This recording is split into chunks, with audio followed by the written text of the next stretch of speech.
Hello, everyone. It's about 2:01 Eastern, 10:01 here in Alaska, so we're going to go ahead and get started. Welcome, everyone, and thank you for coming and attending the webinar today. My name is Katie Rexford. I am the director of Catch 49, which is a community-supported fishery based in Anchorage, Alaska. We're housed within the Alaska Marine Conservation Council, and I'm also a member of the Local Catch Network Executive Committee. Most of you are probably familiar with the Local Catch Network, and if you're new to the network, Local Catch is a community of practice that's made up of fishermen, organizers, researchers, and consumers from across North America, committed to providing local, healthful, and low-impact sustainable seafood to consumers through community-supported fisheries and other direct marketing arrangements. We're supported by an executive committee, of which I'm a part, and we get some institutional support from the North American Marine Alliance, NAMA, and the University of Maine. So we're all here today to hear from the USDA. When most people think of the USDA, a lot of us think of agricultural products that are just grown in the ground. But in fact, USDA has a lot of programs that support the seafood industry and the direct-to-consumer markets that many of us are working to build. Lots of us have been working in our own local communities to elevate the important role of seafood in our local food webs. And USDA has several programs that support this goal. Local Catch Network was actually awarded a grant last year through the USDA Farmers Market Promotion Program. The goal of that program is to fund projects that develop, coordinate, and expand direct producer to consumer markets. And there's three core objectives of our Local Catch Network FMPP grant. And that's to strengthen our existing local and direct seafood markets, supporting new and emerging local and direct seafood marketers, and to elevate the focus of seafood in our local and regional food systems. So today we're going to hear from some representatives from USDA that are working on a plethora of programs, and you'll see that there's lots of different ways to access the USDA. And we're really excited. We have a great program for you here, and we see this as a real starting point for Local Catch Network members and seafood producers, direct marketers all across the country in North America to start engaging more robustly with USDA. So from there, I'll hand it on over to my fellow executive committee member, Carrie Marhefka. Hey everyone, I'm Carrie Marhefka. I own Abundant Seafood in Charleston, South Carolina, and I am also obviously serve on the board of the Local Catch Network with Katie. I'd like to explain our webinar rules of engagement. We are recording this session, so speakers, please keep your video function on through the end. We welcome our media partners and other stakeholders and encourage you to use the chat box at the bottom of your screen to ask questions and offer comments. We encourage you to stay with us until the end of the webinar to take part in a Q&A we will be hosting. So with that, we'll get started, and I will introduce our four speakers for today. Our first speaker is Juliana Arnett. Juliana is the Farm to School Regional Leader for USDA Food and Nutrition Service in the Western Regional Office in San Francisco.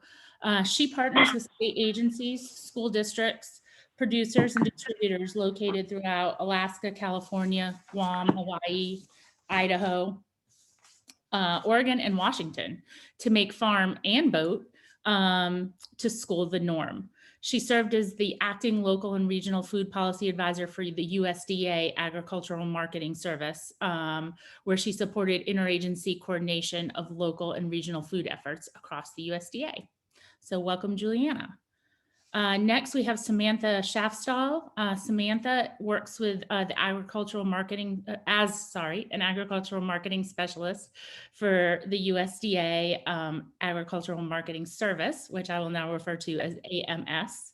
And as a member of the AMS division, Samantha works to address both food access and market access issues through the evaluation of creative marketing strategies and business structures.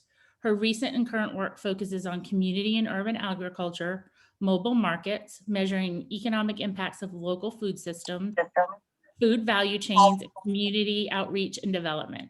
Samantha works closely with the AMS Grants Division and provides technical assistance on their grant programs to potential and current grantees. She also represents USDA at local food, local places, technical assistant workshops across the nation. Next, we will be having Jeff O'Hara. Jeff has worked as a agricultural marketing specialist in the AMS since 2015. Jeff previously worked at the Union of Concerned Scientists and Chicago Climate Change Exchange. Jeff has a PhD in economics from the University of California at San Diego. And at USDA, Jeff researches and provides technical assistance to the local food sector. Finally, we have Tim Mcconnell. Tim has been the West Regional Coordinator for the Innovation Center at USDA Rural Development since 2016, where he helps to coordinate and collaborate with other federal, state, and local agencies and stakeholders involved in rural economic development across the Western region. Prior to his move to Portland, Tim spent 26 years in Hilo, Hawaii, in various roles, most recently as the assistant to the state director managing the Hawaiian Western Pacific office for that agency. Other assignments include rural energy coordinator, cooperative development specialist, acting business and acting community programs director, and strategic planning coordinator. Current issues include promoting use of RD funding for rural recreation economy projects and rural broadband capacity building for closing the digital divide. And I speak for the entire Local Catch Executive Committee, and thank you for being here and being willing to speak to us today. I know we're gonna have a lot to learn from you. So with that, I'll hand it back to you, Katie.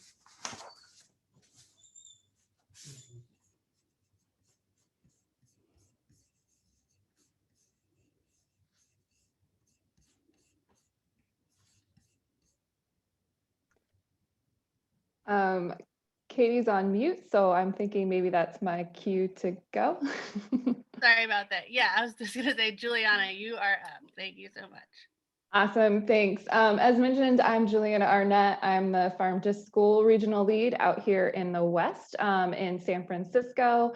That also includes Boat to School, and I'm excited to see some familiar faces in the audience. So before we share about our specific programs and agencies, we were asked to share a little bit about the USDA. So I wanted to give you a broad overview of the USDA.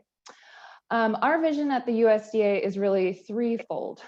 Provide economic opportunity, particularly in rural America, which includes many of our fishing communities. Promote agriculture production that better nourishes Americans. And as was said earlier, this is not limited to land-based agriculture. It often includes fishing operations and aquaculture as well, and preservation of natural resources. But for today, we're really going to talk about economic opportunity in agriculture production at the USDA. Next slide. When you think about the USDA, you might think about one building or agency. When USDA employees think about the USDA, we think of 29 different agencies and offices. The USDA is made up of 8 mission areas spanning a number of topics. Each of these missions provide the framework for where our agencies sit and has a presiding undersecretary of agriculture. We are the largest federal agency with nearly 100,000 employees at more than 4,500 locations around the world. The nice thing about that is there is likely a USDA employee somewhere near you. So with an entity so big, we know that it can be hard to navigate. So our hope today is that we can help you through that process, particularly around local and regional food opportunities at the USDA. Next slide. So local and regional foods has had some buzz for a very long time, but this is something that's actually we've been supporting at the USDA for since the 1970s. This work really started with the Farm to Consumer Direct Marketing Act at the USDA. That act promoted the development and expansion of direct markets. The idea was to lower the cost and increase the quality of food for consumers while providing increased financial returns for farmers or fishers. So our support has really steadily grown, as you can see, particularly over the last 20 years. It's where things have gotten really dense in our program area. You'll hear more about some of our Farm Bill funded programs, such as the local agriculture marketing program, which provides funding for farmers markets, local food promotion, and value added producer projects throughout our presentation. But really, we just wanted to highlight how long this work has been happening and that there's a number of programs that are available to support you at the USDA. But one thing I did want to mention is that in 2016, we had a full-time position hired to really support interagency coordination, and we also developed a working group to support that coordination. Next slide. This is an example of how agencies across the USDA are really coming together to support local and regional food. This is a two-page fact sheet of USDA programs in the local food supply chain. Agencies were able to identify programs and grants and resources that serve local and regional food-focused producers. While this document has not yet been adapted for the fishing community, it still provides useful information on applicable grants, categorized by their place in the supply chain. So for you all, I'm thinking the processing, aggregation, distribution, and markets is going to be a really important columns to look at for resources. But today we plan to highlight grants and resources in 3 USDA agencies. We didn't want to create too overwhelming of an overview. So this is kind of a 101 sample platter of resources available through the USDA. And I'm going to start with my own agency, which is the Food and Nutrition Services. When most people think of the USDA, they think of production. Well, the USDA also is an important player when it comes to demand. So Food and Nutrition Services, we are the nation's food safety net. We touch 1 in 4 Americans through our 15 nutrition assistance programs and provide healthful food in a way that supports American producers, including fishers. We do this by providing funds to consumers to buy foods and funds for institutions to serve foods. And so you're probably familiar with our programs like the Supplemental Nutrition Assistance Program, WIC, and our mini child nutrition programs. Next slide. So while our child nutrition programs are served in multiple environments, from child and adult care facilities to summer meal programs, the one I'm really going to focus on is the National School Lunch Program, the one most people are probably familiar with. So these programs serve a multiple size of venues, meaning basically they're purchasing foods on very different scales. So there is a school or a child care center that's likely sized appropriate for your operation when it comes to their buying power. But at scale, these programs collectively across the United States, particularly our National School Lunch Program, is purchasing an immense amount of food. And it's serving over 100,000 different schools and millions of students on a daily basis. Next slide. You might be wondering, well, what is in a school lunch? Is there room for fish or seafood in that meal? Yes, there is. Schools are required to offer 5 different components. So as you see here, milk, grain, fruit, vegetables, and most important to you, protein, meat or a meat alternative, and this can include fish. As part of our Buy American provision in the National School Lunch Program, this requires schools to purchase to the maximum extent practical domestic foods, including seafood and fish processed in the United States.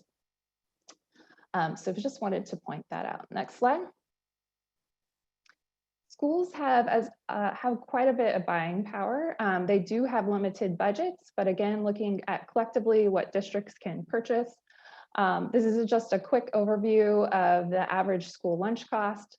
It's about $3.81.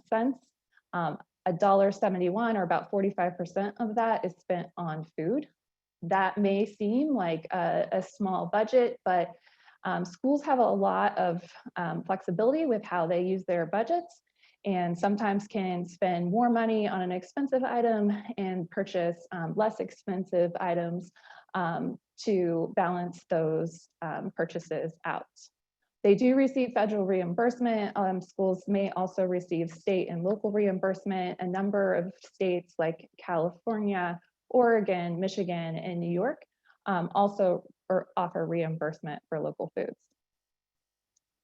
Next slide, please. So schools really purchase food through three main channels, and I'll focus on those that are most available for fish and seafood. They may purchase direct food directly from a producer. So in the case of a fisher, this is really a good fit when fishers or other producers can meet their volume, packaging, and delivery requirements. And this is definitely happening. There's schools in Maine where I know the food service director is going straight to the dock to pick up the fish and then is processing it within their school facilities. So this is happening in some cases with fishermen, or could be through an intermediated market like a distributor or a food hub or a processor where they could pick up local foods, or through our USDA Foods program, which purchases large volumes of food using the collective purchasing power of schools to get it at an affordable rate, and then makes that available to schools across the country. Next slide. Wanted to give a quick example of how fishermen are working with schools. This is Red's Best out of Boston, which many of you may be familiar with.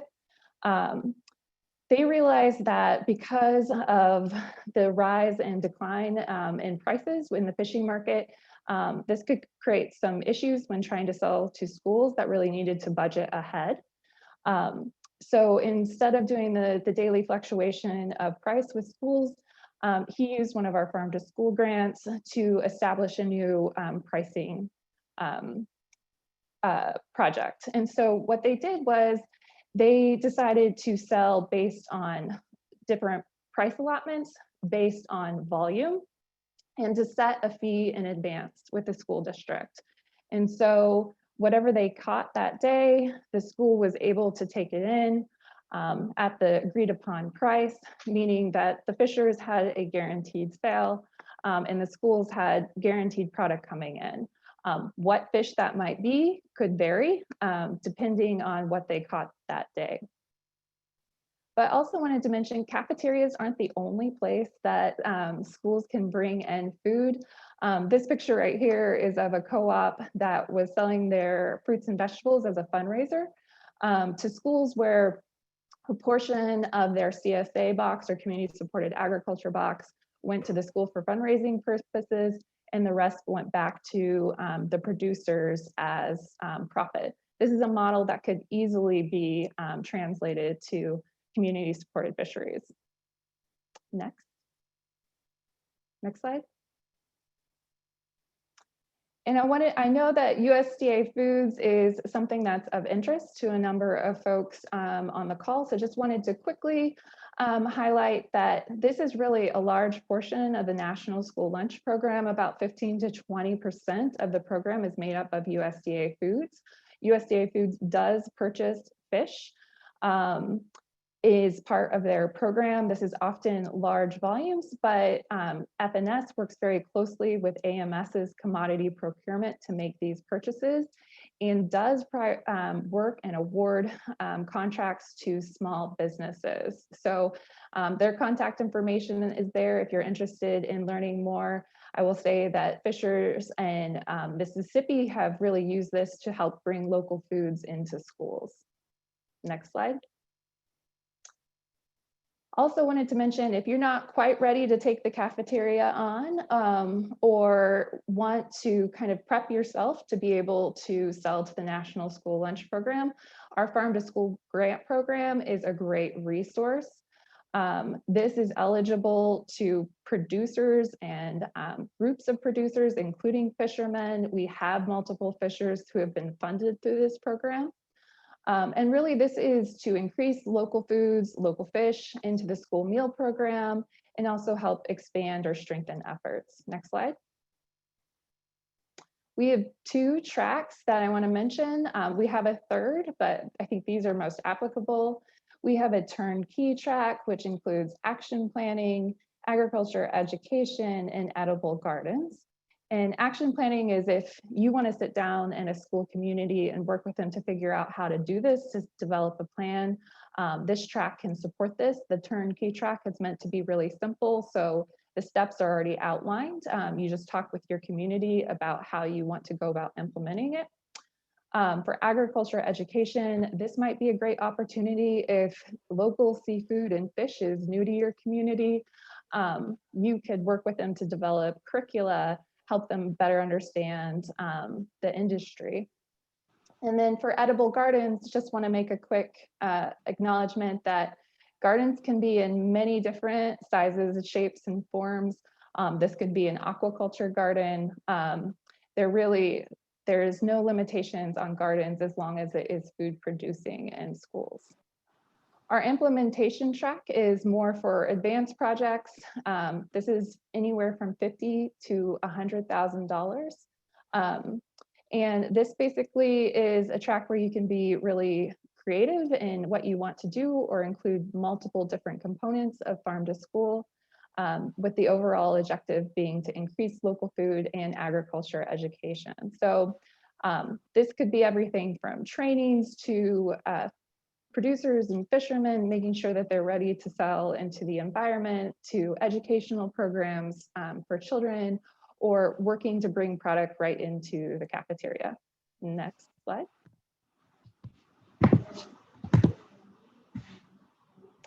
This is an example of one of our farm to school grantees, and I saw Alan on the call, so I know that you guys are familiar with him. But Real Good Fish received a grant from us in fiscal year 17. This was really to help bring local foods into the Moss Landing community and schools surrounding, where many of the families in that community were involved in the fishing industry, but the fish that was served in the school meal program was not coming from the local community. So this grant really focused on 2 things. One, building the supply chain and finding a product that would really work in the local schools. And so Alan's group really worked to use Pacific Grenadier, which was considered a bycatch and often was just thrown back because they didn't have a market for it. That product is white, flaky, and delicious, and they could offer it to schools at a price point that worked for them. So the schools got delicious, fresh, local fish, and the fishermen had a market for this product that was just being wasted. They also worked, because this is a new product, new to both the cafeteria and the school children, they started a program called Fishermen in the Classroom, where they did over 90 site visits into schools around the area, paying fishermen to come in and do educational efforts related to their program and teaching kids about their industry. Next slide, please. Last thing that I wanted to mention that we have at FNS that could support you is our Office of Community Food Systems recently worked with the National Center for Appropriate Technology and National Farm to School Network to develop the Bring the Farm to School agriculture producers training. This is a training for producers, including fishers, on how to sell to the school market. It goes much more in depth than what I was able to cover today. We've been working with state agencies across the country to train them on the curricula. So we are hoping to see this curricula start rolling out to communities across the US come summer 2021. So be on the lookout for that. Next slide. And we'll just flip through this really quickly, but this is how to get a hold of our Office of Community Food Systems and find more about what's happening at Food and Nutrition Services. Thanks. All right, I guess I will take it on from here and we'll do Q&A at the end and just keep it moving. So I'm Samantha Shaftstahl. I'm with the Agricultural Marketing Services Division, as I was introduced earlier. I'm going to talk a little bit about our grant programs and some of our resources, and then hand it over to my colleague, Jeff, to talk about the cool nitty-gritty data needs. Juliana showed you this supply chain document at the beginning. I've highlighted the ones that we're going to talk about right now. AMS, as you can see, is towards that further end of the spectrum. We're trying to help people get their product to market. So a lot of people don't think they're eligible for the grant program. So I wanted to put this slide up first so that you know you are most likely eligible. It's for-profits, it's nonprofits, it's local governments, it's tribal governments, it's cooperatives, it's CSAs. You likely fit one of these eligible entities. The only thing that's different about our program specifically is that you need to benefit 2 or more producers. So these programs aren't designed for just one producer. It's developing markets, developing avenues for multiple producers to get to market. But I think it's pretty easy to get that two producer eligibility down. The first one I'll talk about is the Farmers Market Promotion Program. So this is the one that Josh spoke of at the beginning that they received this year or last year. There's 2 types of grants within this program, capacity building and community development and training and technical assistance. These types of programs do anything where you're doing direct to consumer marketing. So capacity building, that's your local training, that's your startup of a new market, a little bit smaller scale type stuff. You can use the funds to pay for salaries. You can use the funds to pay for marketing materials, for tents, for that kind of stuff. There's little, regulation rules here and there, so we can hook you up with a grant management specialist if you have questions about eligible activities. But that's the kind of stuff that the capacity building grant funds. There's also community development, training, and technical assistance. Those are bigger scale stuff. It's a regional training on farmers market managers, a training to producers about how to sell to different type of markets. So that's kind of bigger picture things. What's good about this that I wanted to flag for you guys is that the latest stimulus bill gave an additional $100 million to the LAMP program. So LAMP is Farmers Market Promotion Program, which is what I'm talking about now. 2 other grants that I'm going to talk about later, Local Food Promotion Program and Farmers Market Promotion Program, and then the Value Added Producer Grant, which Tim will speak to later. Typically, these grant programs have $50 million each year. On top of that 50, we're getting an extra $100 million for these grant programs. Also, typically is a 25% match requirement. This year, they've pushed it down to 10% match, and you can do in kind. That can be volunteer hours, money you've already put into the system or to the project along those lines. So as you can see, capacity building in that smaller one, up to $250,000, 10% match, 3-year grant program. For the community development one, up to $500,000, still 10% match, 30% or 36-month or 3-year grant program. You can use the funds earlier if you only have a 1-year program or project, or you can have it be for all the 3 years. We have just launched a new story map capability within our website, which is really cool.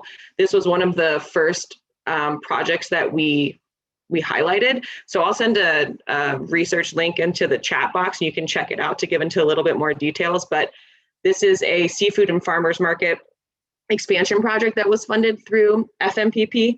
So they use this grant to identify target consumers, figure out how to meet that audience, to improve farmer recruitment, retention, offer trainings and education, work to diversify their product, and just overall increase the consumption of locally harvested seafood through this direct market channel. The second program that our group does is the Local Food Promotion Program.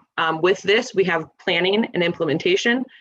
This was developed more recently than the Farmers Market Promotion Program. That's the older one. It was identified to, or was created to fill a gap in what we were seeing in our funding resources. So these do any type of intermediary channels. So there's a step in between. So a food hub, a CSA, commercial kitchen processing, those types of activities are funded through the Local Food Promotion Program. So planning grant up to $100,000, 10% match for 18 months or a year and a half is the program. And then implementation up to 500, 10% match. That's a 3-year grant program. Again, want to highlight that these programs can fund salaries. They can fund equipment purchases. So with the planning, you're doing a feasibility study, you can hire someone to do that, to do a needs assessment, to do a building plan or some type of thing. Implementation, you're trying to create a food incubator or a commissary kitchen, you can use the funds to purchase equipment, to hire a manager for that 3-year grant cycle, and those kinds of activities.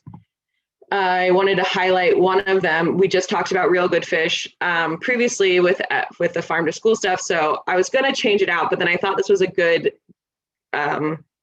thing to share with you guys, is that you can get multiple grants and you can get them from multiple different agencies, not always at the same time. They can't really overlap and you can't get them all at once, but these programs are designed to fund projects, not organizations. So if you have a farm to school project, go to farm to school funding. If you have a local intermediate market thing that you're trying to create, go to us, come to AMS. But there's multiple avenues for you to take, and organizations can go to multiple different funding streams. So this one was a replication model for a community supported fishery. So it was a program that provided direct market access, linking producers to consumers while fostering community interest in sustainable local seafood. So the project itself aimed to create and implement a community-supported fishery replicator toolkit, an incubator, and a support network to catalyze the launch of new community-supported fishery programs. I'm trying to get through this quick so we can get to the talking. The final one I want to talk about is the Regional Food System Partnership Grant. So this is a brand new grant from our organization. It was established just last year, so we only had one round of grant programs. We have planning and design and implementation and expansion for this as well. This was a new RFA, so it might change a little bit next year, but this was identified additionally as a gap of what we are funding. And its aim is to bring people together to support regional food system development. So with the planning and design ones, it's supporting partnerships in the early stages. So you're trying to create a Pacific Northwest regional hub for seafood vendors. The planning and design phase can kind of pay for those initial things to bring the conversations together. Implementation and expansion is to support the ongoing efforts of that newly formed partnership and ideas. This was one example of it in Washington. So Washington Wealth Works, to improve the seafood sector livelihood on the Washington coast. It was a joint initiative from these 4 entities that are up on the screen right now, looking to conduct a grassroots system-wide value chain assessment of Washington coast seafood sector, and then put together an action plan about how they can work together to create some resiliency. And I can give you links to all of these, like more in-depth analysis about it, because we can only really get surface level touching right now. I also wanted to highlight one last thing about our group. So we have a section of economists and researchers, which is what Jeff and I do primarily, but we also have this really wonderful resource that not a lot of people know about. And when they hear about it, they get super excited. So we have 2 architects on our team that offer no-cost facility design assistance. This is not a stock photo. This is actually Ron Batcher, who is the lead of the wholesale market and facility design team. So there's a 1-page sheet on our website. You fill it out. It's first come, first serve. They can help with site selection, doing needs assessment, sketches, across the board. Just basically, they kind of leave you when it comes to building. So they hand it off to you, and you can take it to an actual design firm to create them, but they take you up to that point. And then before I hand it off to Jeff, just want to give a quick plug. The Ag Outlook Forum is an event that occurs each year. It's happened for 97 years, put forth by the Office of the Chief Economist. We don't often get a slot in this forum. There's not a lot of opportunities for local regional food system speaking panels. We got one in this year. And as you can see on the screen, Josh from Local Catch Network was a representative for the panel. And we're inviting you to come check it out. It's typically in person and kind of cost preventative, but this year it's virtual and totally free to the public. So please go to that website, register, and check out the panel that we pulled together. And with that, I'm going to hand it over to Jeff. Thanks, Sam. Like Sam, I also work in the Agricultural Marketing Service. Sam and I work in a division called the Marketing Services Division, which is probably about as opaque and vague and uninformative as a name of as a division as you can come up with. So I think we're pretty well known for the grants that we provide. We're less well known for the technical assistance and research that we offer. So I think Sam has already talked about our architectural services. We fund cooperative research projects. We also are involved with other USDA agencies to help with data collection in survey methodologies and also with analyses. We have helped organize 3 national level local food conferences within the past 3 years. And we currently have a larger project underway that also is doing more virtual convening. If you can go to the next slide, please. And this is a project on how local food systems are adapting to COVID.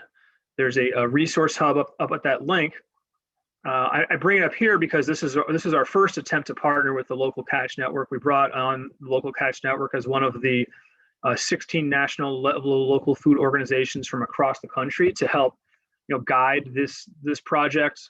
So essentially develop a channel so that we could hear from local catch network stakeholders. Local catch network could tell us about what the top needs and the top issues are confronting its members. Another important part of this was to also help introduce local catch network and its members to other local food organizations where we haven't had those kinds of collaborations and partnerships in the past. There's other national level groups working on farmers markets or farm to school or farm to institution and CSAs and so on and so forth. And we haven't seen kind of the connection with fishers with those groups as much as we can. So this is something we're certainly hoping that continues going forward, and we're going to continue to see local catch network more and its membership more engaged directly at working with partners across the country in the local food space. Next slide, please. So what does our division work on? Some people, when they hear local food, they might immediately think of farmers markets, and that's true. I think in the context of fisheries that we work on all direct market channels. So for consumers, these would be community supported fisheries, farmers markets, fish markets, and more recently online marketplaces. We can look at institutional markets, schools, hospitals, and colleges, which Juliana has touched upon a little bit. This can include direct to retail sales, when a producer sells directly to a grocery store or restaurant, for instance. And then the last one would also be, I think there's been some discussion about food hubs or other distributors that sell locally branded and locally marketed products. So, that's sort of a range of where our division works. One of the core issues with AMS, and it's been a challenge in the local food sector, is documenting what's going on in this market. Local foods has sort of been the informal part of the economy for a long time. And we're trying to change that. And I think that the top level takeaway is we're trying to change it because people in the local food space have asked us to. They've requested us to do this. They have identified this as a top need. And so just real quick on why is this important? Why is it important for us to understand what's going on? I think at the top level, we want to be able to say, here's what's going on in direct seafood sales, so we can say why it's important. Why is it relevant? Why should we spend time talking about it? That helps us, make the case for it. Next bullet. It can help us with evaluating what's going on with grants and other kinds of assistance. And then I think if you could put the next bullets up, we can help identify market trends and opportunities, help practitioners identify them through what is going on in the market. And also for us, it gives us insight into where technical assistance needs and opportunities might be. If we see emerging areas, well, maybe that's an area where producers need help with, or maybe we can ask some questions in those surveys that get us that information. So for us, it's a way of informing how can we do our jobs better? How can we help producers and practitioners in the space? Next slide. I think the challenge here, again, the main takeaway is for seafood, this has been overlooked. So there is no national level data collection effort underway for wild caught seafood from either USDA or NIMS. Hopefully this is something that we can collaborate with NIMS on changing. There are some questions in the census of aquaculture that USDA runs. It turns out about 2/3 of aquaculture producers are making direct market sales. So I think that maybe touches on the fact that these are used. But I think we need to work better with the local catch network at making sure, hey, are we asking the right questions? Are we getting information? Is the information that we're collecting in turn helping people in the field? This is where we need that dialogue to occur. And this is where we need that back and forth of information to occur. Next slide. So it's also, I think, another key message for us is market data doesn't just come from us administering surveys. Practitioners, can also collect data, and USDA has resources for that. And if you can just put up the next few bullets here, I'll try to run through this quick. But basically, I think, our points are, well, economic literacy is important. We need people to keep budgets. We need people to collect data in order to apply for our assistance. Data is power. It can be empowering and give stakeholders ownership and voices. And it's available in real time. And when practitioners collect data, it is meaningful to what their specific context. I think this is I have 2 more slides. One slide, next slide, please.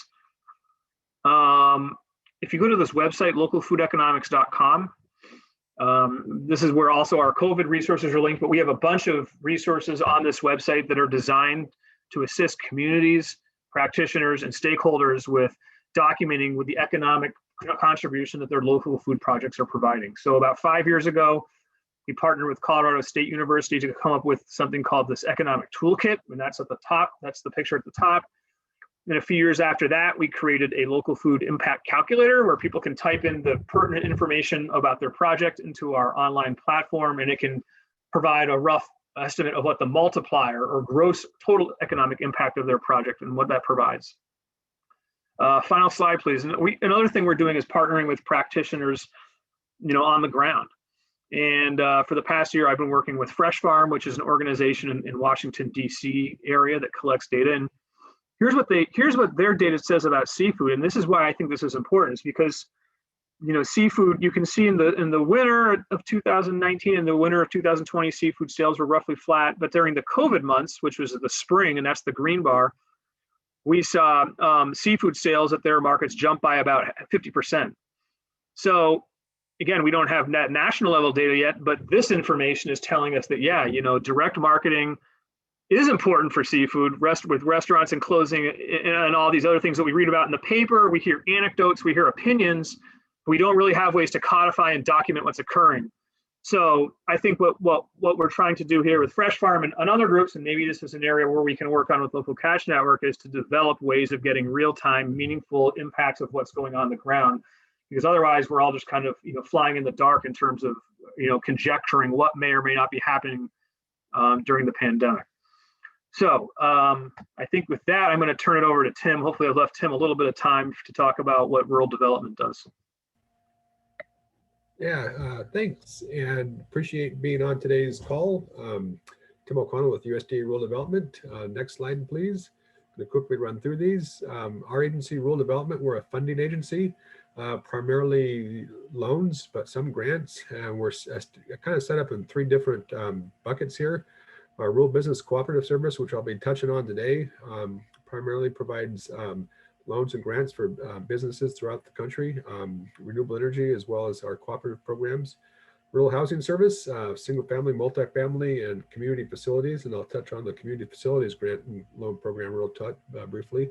And then our utility service, broadband, water, wastewater, electric, telephone. So we can do a lot of funding in rural areas. Next slide. We're set up, we're one of the few federal agencies that still has a field structure. We have 47 state offices, and each of those state offices are headed by Schedule C appointees. So we have a new batch of state directors coming in, but each of our states also have staff that are associated with the different 3 buckets I just mentioned. And so we are a pretty easy point of entry to talk about our different programs throughout the country. And I will have a link later that will show you where these different offices are located in the staff that you can actually contact. Next slide. I myself work for the Innovation Center, which was not on those 3 buckets, but this unit was created as kind of a link between those 3 funding agencies to help coordinate and collaborate better with funding across our rural landscape. Within the Innovation Center, we also have a data team that helps with, like Jeff mentioned, developing the data to drive better decision-making for our programs. We have a regulatory reform team, which is helping to reduce regulatory burden because our programs aren't easy to deal with. And so we're trying to simplify those as much as we can. And I work for the partnerships division, which is to, like in the bio that was read, is to help collaborate and coordinate with our funding programs and other programs across the landscape in order to basically serve rural areas, including the fishery and seafood industry. Next slide. Overall, we have a $250 billion portfolio, and in 2020, we did about $40 billion in loan and grant activity. You can see by this slide, it's the bulk of it is loans. So we spell grants LOANS. Unfortunately, we don't have a lot of grants. That's why we have our other sister agencies on this call, because there are ways of not duplicating grants, but actually to leverage each other's strengths here, because we can have loans and partnership with other grants. But that kind of shows you where we're focused. Again, most of our portfolio is in housing, but we also do a lot of business and community facilities and infrastructure in rural areas. Next slide. Quickly going to talk about three programs that are probably more specific to the seafood and fishing industry here. Our business and industry loan guarantee is probably the most widely used. Basically, this is a guarantee that's similar to SBA, is that the bank makes a loan and we guarantee it. And these are the different types of banks that are eligible to participate: are federal and state chartered banks, savings loans, and farm credit banks and credit unions. And there's a link to that program right there. Next slide. These loans, again, are mainly for working capital, but also used for purchasing assets and equipment. I was mentioned that I spent 26 years in Hawaii, so we've actually done a lot of aquaculture and seafood related businesses under this program, purchasing and refurbishing some fishing vessels. We have some processing facilities located on the Big Island on the Kona side. And so we've actually done a lot of work in this with this program across the country. Next slide. Going to talk briefly about the Value Added Producer Grant Program. Basically, this is one of our grant programs that is available. It's for economic planning and or working capital. So we have two purposes to it. And fishing is an eligible activity. We have over time added language, so it's actually easier for people in the fishing industry to qualify for this program, but it does include those that harvest as well as farming activities. And again, there's a website for that program. Next slide. Basically, you have to be an eligible independent producer as a harvester. So a person that's not involved with the fishing, it wouldn't be ineligible. So a middle person isn't eligible for this program. And again, you've heard some other programs on this presentation today that may be able to be eligible. Again, eligible commodities include fish and seafood. And basically what this program is help on the marketing end of it is to take it from a raw product and help go up the food chain to the final consumer and determining, number one, if it's a feasible, and that's where the feasibility part is an eligible component. And if you have a feasibility study and need to launch it into a new market, that's where our working capital grant can actually help underwrite some of the launching cost of this program. Next slide. This defines what a harvester is. More information is available on the website. Just quickly go through this. Or next slide, please. Basically, this is applicable because it is an open application now. It's like Sam mentioned, for 2021, there's 33 million available now. With the 2021 appropriations, and I think with the CARES Act, there was additional funding coming out through this. So I think the message in there is this is the year to apply if you have a program and a project. Again, the electronic applications due March 16th, so there is time. At this point, there's a 1-to-1 match requirement, and grant period can be up to 36 months. We have a maximum planning grant amount of $75,000. So for the 50-50 match, that's a $150,000 project. And the working capital component is $250,000 grant, which would make it a 50-50 make it a $500,000 project. Again, the point of entry would be through our state offices, and those links would be available through the chat later on. Next slide. I'm going to really quickly mention our community facilities programs. This is on the chart that both Juliana and Sam talked about with the different funding quadrants. Community facilities is up there for nonprofit financing, oftentimes used for farmers market and other types of distribution facilities. We can combine this low interest long-term loan with the grant on this one as well. Next slide. Some other programs quickly that are available, loan programs again, the Rural Micro Enterprise Assistance Loan Program, or RMAP. This comes with technical assistance and this low interest loan for small micro enterprises, where we make a loan to an intermediary and they also make a loan and we make a grant to the intermediary to provide technical assistance to those small businesses. Again, fishing and seafood are eligible, as well as, excuse me, our intermediary lending program, the same concept. We make a loan to an intermediary and they then turn around and reloan it to small businesses in the area, seafood, fishing, and otherwise. And then real quick, cooperative development technical assistance. It's something we don't fund, but we do provide support in the development of cooperatives. And that's part of my background. 1,000 years ago, as I spent some time in Hawaii helping with cooperative development and worked with specifically a group of fishermen on the island of Molokai, helped set up an ice house for joint purchasing, and also the Guam Fishermen's Cooperative on some marketing activities. And so there are opportunities to band together as fishermen through our cooperative development.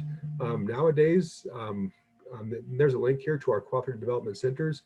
Through our Rural Cooperative Development Center grant program, we do fund centers that provide that hands-on technical assistance. So you might be able to access that type of assistance through that link there and find a center near you, or you can reach back to me and we can find you that assistance. But it is a valuable tool in helping small fishermen and other industries band together for the economies of scale, whether it's accessing a market or whether it's accessing equipment or other types of needs that can't be addressed alone on a standalone basis.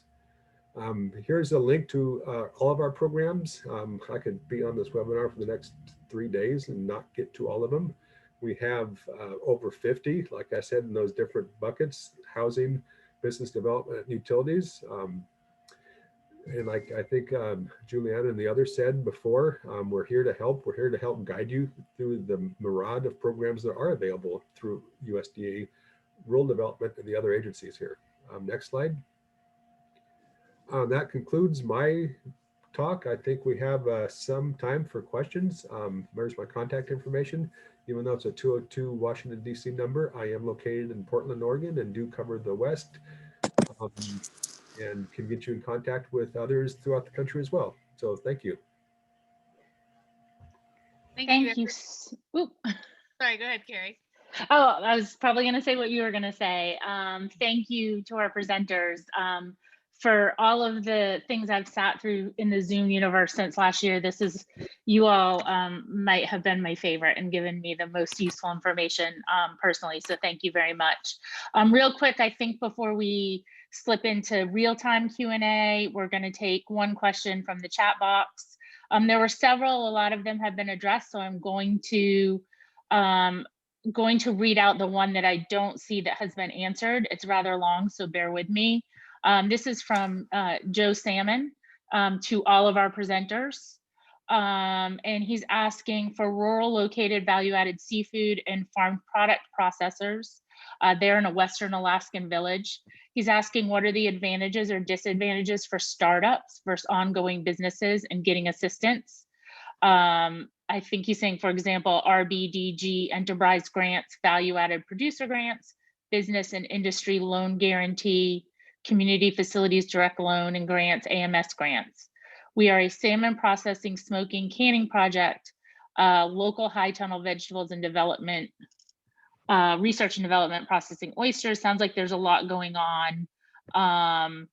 And for the sake of time, he is saying that recently, when they engaged with the USDA rural 2 years ago, there were stark differences between opportunities for startups and ongoing businesses. So for any of our USDA folks, I guess the question is, you know, in a nutshell, do you see more opportunities if you're a startup versus if you're a pre-existing business? And Joe, I apologize if I've butchered your question.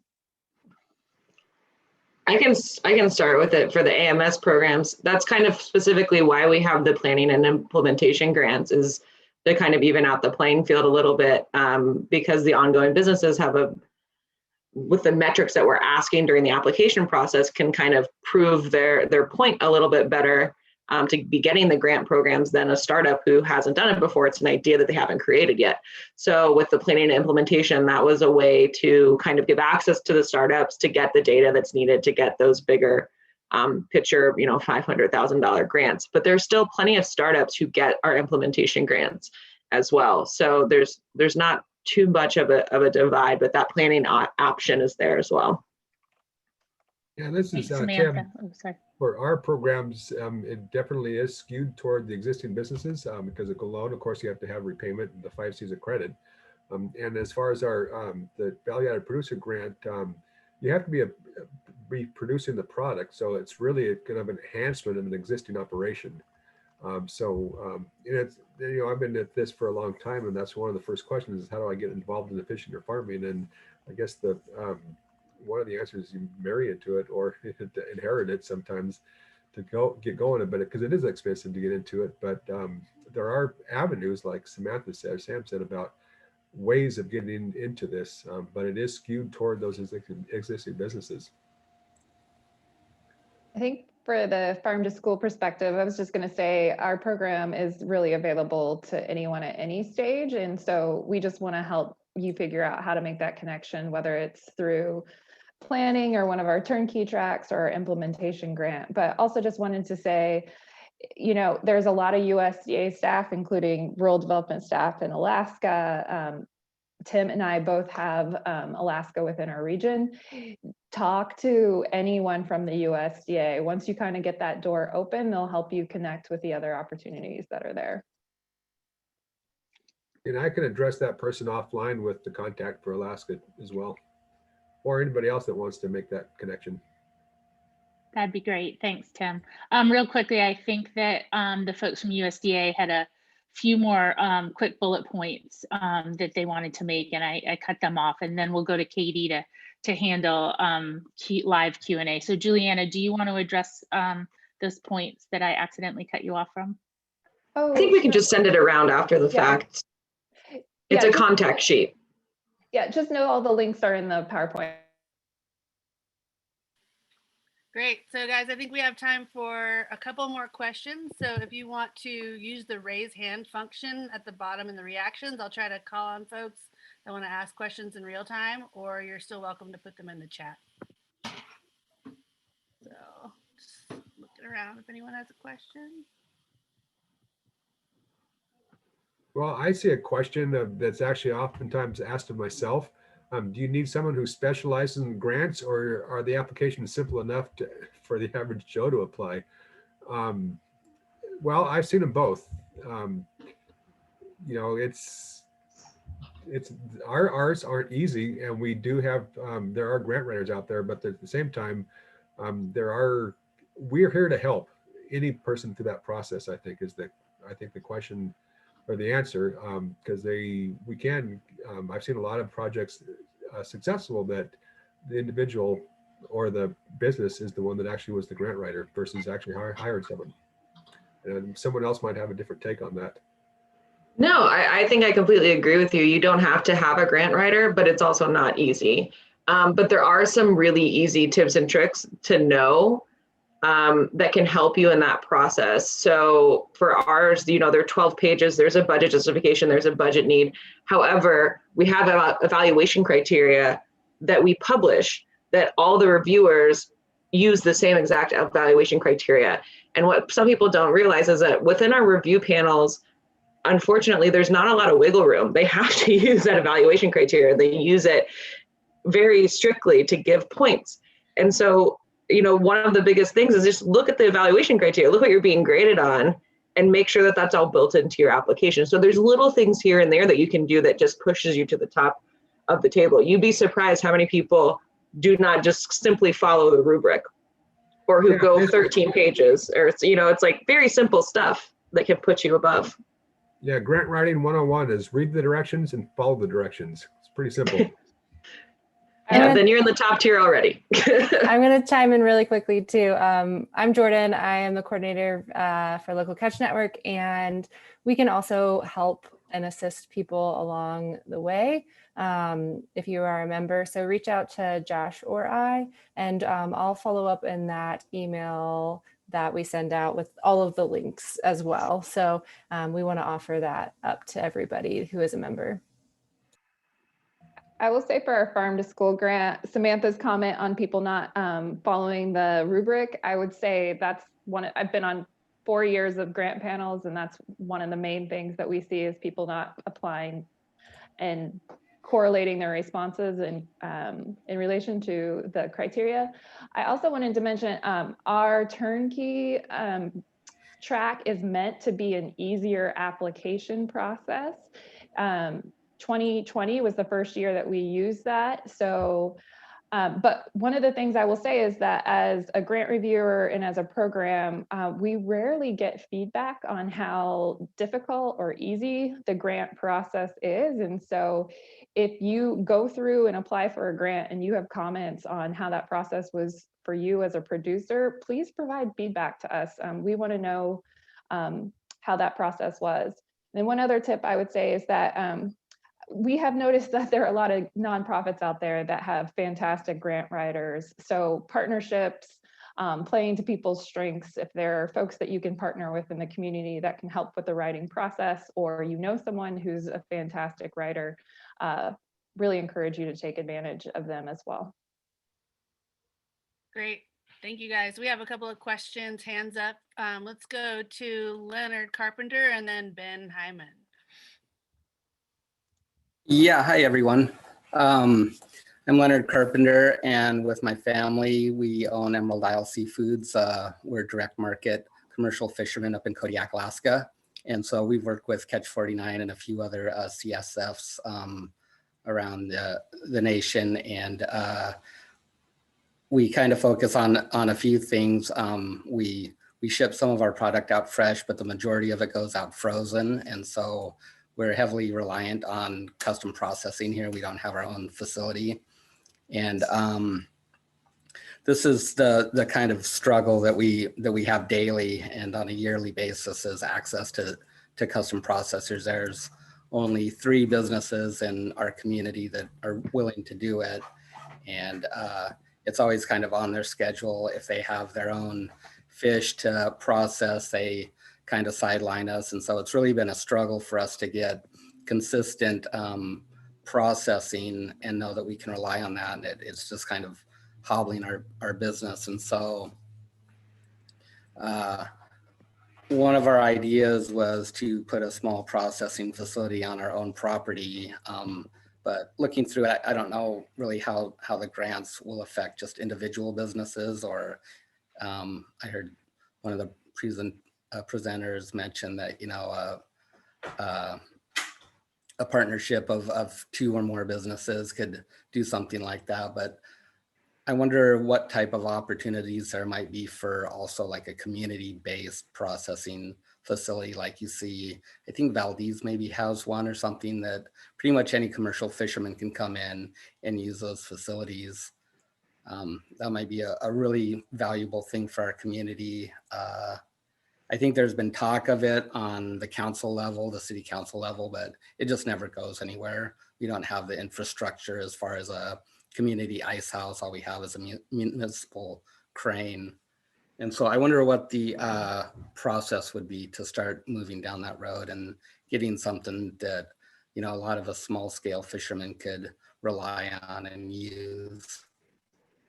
Yeah, so that local food promotion program can actually fund those types of activities. And we can talk a little bit more offline with specific questions for you. But they've funded similar projects with meat processing. And as an eligible entity, you can do a similar project to that. So even if you technically own it or it's on your property, as long as 2 or more producers can have access to that, who can benefit from it in some way, even if it's a fee for service that they're paying, but they didn't have access to that processor beforehand, and now they do, and at a usable rate for them. So that's still a benefit to them to be able to market their product and have it processed within a legal boundary. So we can talk more about that opportunity as well. Sam's being modest, but Sam actually wrote up Okay. a series of niche processing case studies and how they've used grants that I'm about to put in the chat. If you can hang on one sec. Leonard, I was just curious if you happen to be working with the Kodiak Area Native Association, and we can talk offline if helpful, but they're working more on trying to bring local products into the different institutions in the area. And so just wonder if they might be a good partner. Probably won't be able to solve that processing question, but maybe a good partner in trying to bring some product in. Yeah, we haven't worked with Canna. There is a wild source that's not really part of Canada. That's like I guess it's owned by the Shunak tribe, and they've done some processing for us in the past, but right now it's just their rates are honestly, they're just usually so high that we utilize a different processor. As far as distribution and stuff, we don't really sell very much seafood locally, surprisingly. We do have some local customers, but most of the stuff that we sell is majority of it is kind of wholesale, and then we're developing retail markets now too. We ship a lot out through FedEx to just families across America. But yeah, our biggest struggle really is just the processing and knowing that we're going to have those opportunities to bring our fish in. This year is just shaping up to be just like last year, and it's just extremely stressful to have them say, go out and fish and then we'll figure it out. And then you come in with a load and you're not really sure if they're going to be able to process it or process it timely, or just kind of, leave you holding the bag and selling your fish somewhere else. Well, this is Tim, and that's where some of the work of maybe the Alaska Cooperative Development Center, if you want to perhaps contact them and talk about a community-owned asset through, it could be jointly owned with the city and the fishermen. I mean, there's many ways of structuring it, but the first thing to do is get agreement on kind of a path forward. Yeah, I think that's one of our biggest problems here is that I don't think our city council is really interested in helping anybody out on that level. They certainly support our local processors in a big way, but there has been so much pushback and so much resistance to anything, on an individual or a small scale processing facility. From a municipal ice house has been discussed for decades. After nearly 30 years, we finally got a municipal crane installed last year or the year before, but that was like pulling teeth, literally, to get them just to allocate $100,000 to put a crane on a dock. And so I don't think that we'll see any help from there, just from the simple fact that the council's made up of processors and they don't want to really support any competition. We've seen huge consolidation in our community, and I think we're down to like 6 major processors now. And so Waterfront is disappears the second it's for sale. It's bought up by a major processor. So that's kind of the issues that we face in Kodiak, and that's the reality of it, I guess.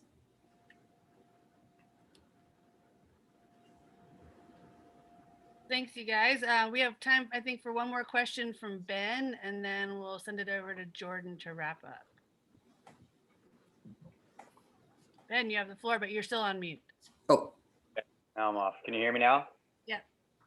Hi, I'm Ben Hyman. I own the Wild Local Seafood Company in Santa Barbara, and we are Southern California's largest organization that direct markets fish, kind of like a combination between CSF. I do 6 farmers markets a week, but I'm also a producer. I fish salmon, crab, lobster, ground fish. And one of the reasons I wanted to listen today, and one of the hardest things is a takeaway is I've kind of been doing this now for almost a decade, and and my company's grown, gross sales have grown, but I still have a fleet of 7 old F-250s, old pickup trucks that are driving the fish around. We don't have great infrastructure. Our marketing is almost nothing. And I've seen to watch this process with these grants, and fishermen like myself seem to never get them. And this isn't a complaint. This is just an observation. And I think some of us are on here just wanting to connect the dots. And I know Kat had a good question, because it feels like without the ability to write grants, and I do have a UC degree and a teaching certificate, but the grant writing is just so different in nature.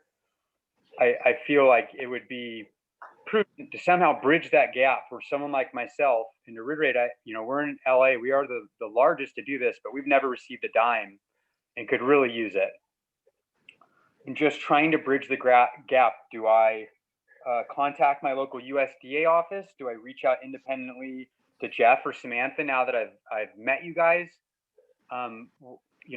What is the advice you can give me to, in the next few days, start the ball rolling to actually make something happen?